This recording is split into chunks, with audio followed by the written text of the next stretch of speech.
আর তানিশা ছিল মিমের best friend. তা এখন ওরা তিনজনে মিলে ব্লগ বানাইতো।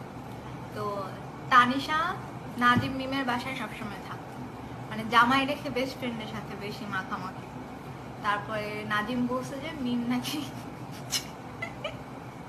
নাদিম বলছে মিম নাকি পরকিয়া করছে, মিমের নাকি মানে পাস্ট আছে, খারাপ পাস্ট, নোটস ফুটস বের হয়েছে, এসব বলছে।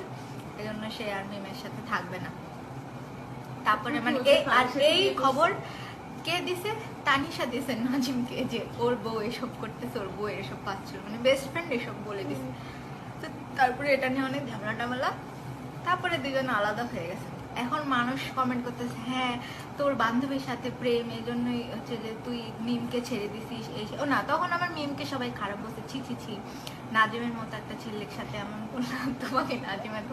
তারপরে এখন পরে আবার দেখে কি তানিশা আর নাজিম মিলে ব্লগ বানায়, দুজনে একসাথে এসে লাইফে কথা বলে মিমকে নিয়ে, এরকম করাটার পরে এরপরে হচ্ছে তানিশা ওরা বলতেছে যে, তো মানুষ ওরা বলতেছে হ্যাঁ এখন তো তুই নাজিমকে বিয়ে করবি।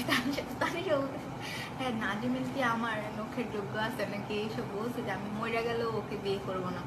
তো তারপরে কয়দিন আগে নাজিম মানে এসে বললো যে গায়েস বিয়েটা করিয়ে ফেললাম। তো তারপরে তানিশাকে বিয়ে করছে, মানে আসলে ওদের মধ্যেই চলতেছিল